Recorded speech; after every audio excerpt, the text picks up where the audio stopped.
On one of my recent playthroughs of Mass Effect, I came across something very interesting that is kind of dropped out of nowhere. Why would a Turian want a human in the Spectres? Not all Turians resent humanity. Some of us see the potential of your species. We see what you have to offer to the rest of the galaxy, and to the Spectres. Huh? Wait, say that again. Not all Turians resent humanity. Not all Turians resent humanity. Not all Turians resent humanity. Where is this actually coming from? They just kind of drop some vague lines there and make you wonder a little bit about the human past, but they give you nothing to work with. This is actually a thing that gets repeated over and over again during the game. Your species needs to learn its place, Shepard. Saren despises humanity. That's why he attacked Eden Prime. There is another solution. A way to stop Saren that does not require fleets or armies. No! It's too soon. Humanity is not ready for the responsibilities that come with joining the Spectres. A Citadel fleet could secure the entire region, keep the Geth from attacking any more of our colonies. Or it could trigger a war with the Terminus systems. We won't be dragged into a galactic confrontation over a few dozen human colonies.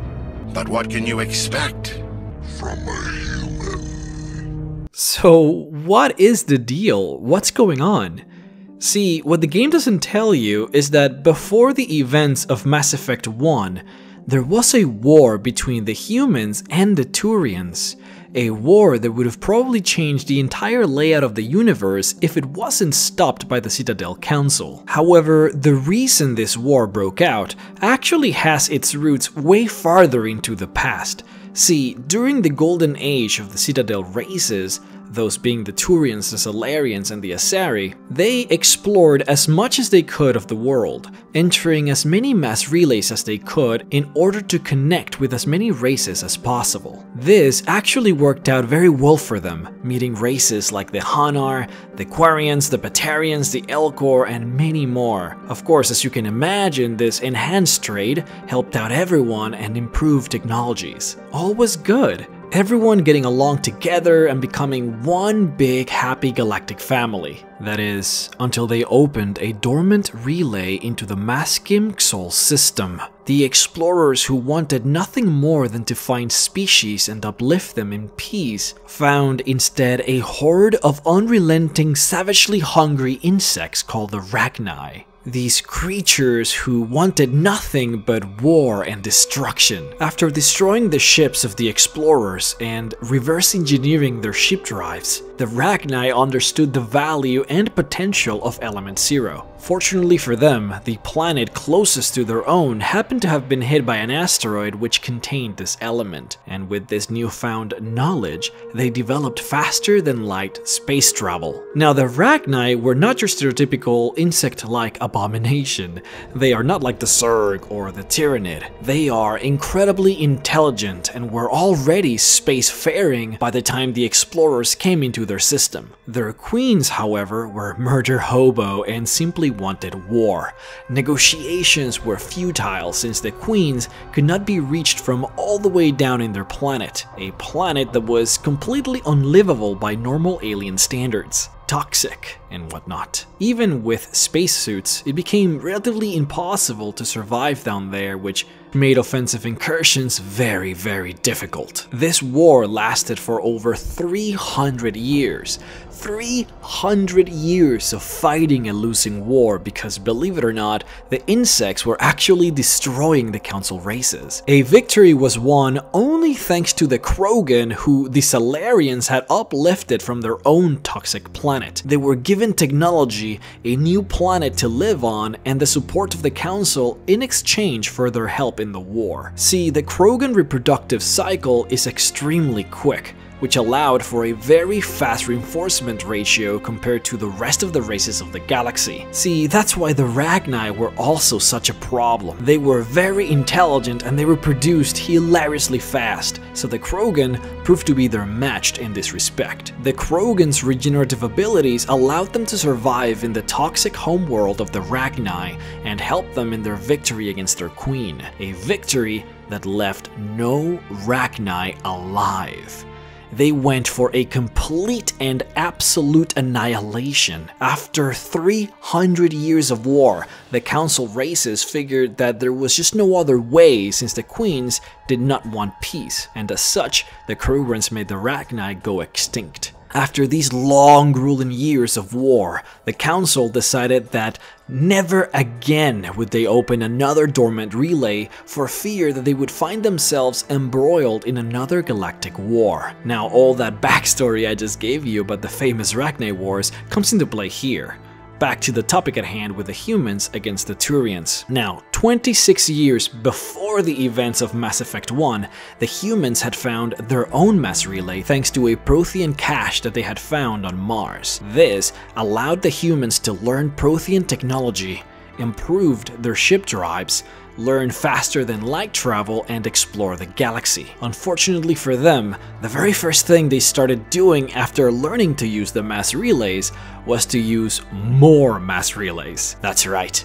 The humans, after colonizing a few planets, started opening dormant relays in order to explore the galaxy further, an act that the Citadel would consider highly illegal and, in a lot of ways, straight up punishable by death. Kind of understandable when you realize that opening the wrong relay can lead to them finding a really bad race and have the entire galaxy destroyed. Now, as you can imagine, it was of course the Turians who saw the humans actively opening mass relays. Without asking questions or detaining the human ships, the Turian police vessels simply destroyed them.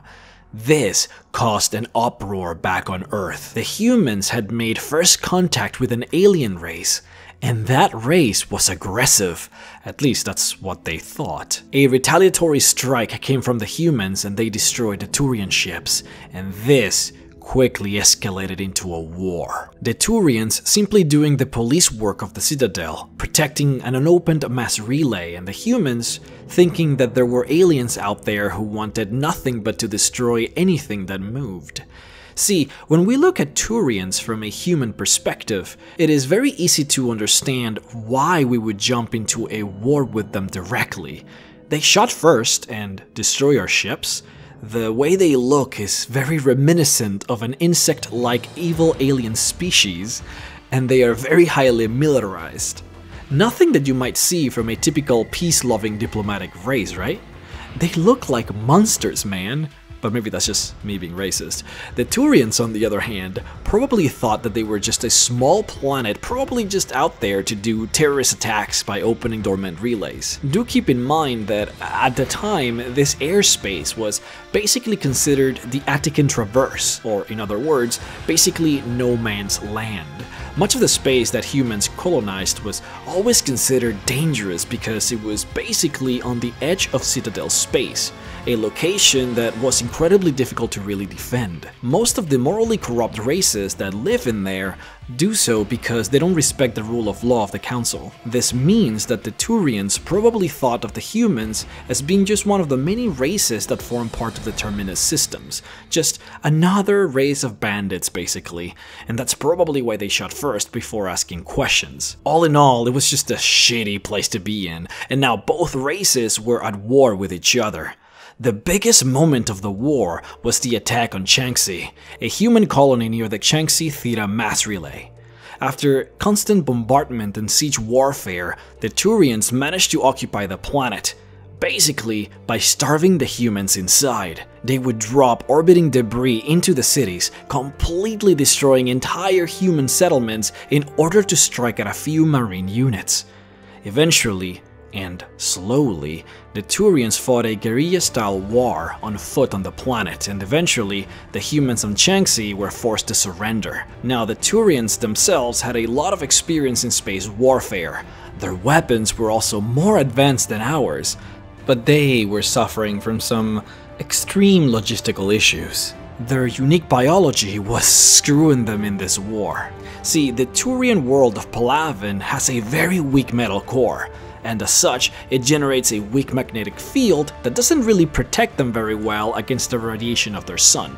This is the reason why they look the way they do. That is why they have what seems to be like a sort of exoskeleton in their body. It is designed to protect them against constant long-term exposure to low yields of radiation. The fauna and flora of their world, however, was also forced to change in order to survive in this environment, which means that the body of the Turians is used to eating a very different type of food than that which would be found in most of the galaxy. Something about food in Palaven been built on dextro amino acids, whereas 80% of the food of the galaxy is actually made out of levo amino acids. In short, Turians cannot eat our food and must import theirs from very, very far away. This made it very difficult logistically for them to survive long-term on Shanxi if we were to block them, but also it forced them to have active tradeways out of our own system. This plus the fact that they severely underestimated us. When the second fleet commanded by Admiral Castany came, they completely obliterated the Turian vessels that had taken over the planet. In response, the Turians began mobilizing for a full-scale war, ready to actually push with all they got in order to get to Earth. Before things got too serious, however, the Citadel realized that such a war between these two groups would put the entire galaxy in jeopardy. They saw how well-trained, well-equipped, and how adaptable the Alliance forces were, and decided to intervene in order to broker a truce. This is what we call the First Contact War. Now, this event lasted for barely 3 months, but it had a big impact on both races. A lot of humans realized that the galaxy was a dangerous, scary place, and that at any point everything could come crumbling down if we were not careful. This is where organizations like Cerberus came into play, especially when you realize that the Elusive Man was actually on Shanxi when all of this happened. Him seeing with his own eyes a human world being destroyed and taken over by an alien race, something he would never forget. Humans were also seen as aggressive and expansionary by the other alien races of the Council, a stigma that would take a very long time to be mended. This is where most of the resentment comes from, at least from the human side towards the Turians. They started a war by shooting us first, asking questions later. A lot of human lives were lost. They invaded one of our colonies, and now our reputation in the big scale of things is damaged. On the Turian side, the fact that they were shamed and defeated by the humans on Shanxi hurts them deeply. See, they are a very proud race, honor-bound and disciplined. Yet this newcomer showed them up, and they never had a chance to pay them back for it. On top of that, the Council ordered the Turians to pay reparations for the war, which made them even more spiteful. This is what the game never tells you. This insanely interesting, albeit short war between the two of them that left a painful and lasting impact. Though it's even more interesting because this war affected more than just these two groups. The reason the humans were accepted into the Citadel and were granted an embassy wasn't necessarily because of their great diplomatic skills, no. It was because the Council was genuinely afraid of us. So far, no one had actually managed to stand up to the Turians in straight-up space warfare. Keep in mind that the only reason the Rachni almost won the Rachni Wars was because there were literally billions of them. They were insects, so they reproduced insanely quickly. That was also the biggest reason why the Krogan Wars were so destructive, because again, they reproduced so fast, so there's always a lot of them. But on a one-to-one encounter, the Turians would always win, by sheer fact of their tremendous tactical skills. Except that actually wasn't the case with humans. The humans proved to be an incredible threat even when they were outnumbered. In fact, after the war, the Turians had lost a significant amount of lives more than the humans. This was unheard of. To top it all off, the humans had a very scary navy. It is believed that by the time of the First Contact War, the humans had about 200 vessels in all of their fleets put together. That's including a good number of kilometer-long dreadnoughts. The humans were a fucking threat. Now, it is unlikely that we would have won against the Citadel, that's for sure, but having humans as your ally would be a tremendous boom to the Citadel, since the humans were colonizing space that previously was considered too dangerous to patrol. So letting us basically expand and protect an entire segment of the galaxy instead of going into a long and costly war against us was just a better deal, because after all, it's always about money. Now, some facts that might straight up just blow your mind while I'm still here. Saren's brother actually died thanks to the events that transpired during the First Contact War, which is why Saren is so salty against humans. In fact, his brother's death was basically caused by the elusive man. No wonder he hates humanity so much. Ashley Williams' grandfather was actually the commander of Shanxi during the war, and he is known as the only human to have ever surrendered against an alien force in the history of mankind. That's a harsh scar to carry, and a deep one too. It's the reason why Ashley Williams was never given a good position in the Alliance until she met Shepard.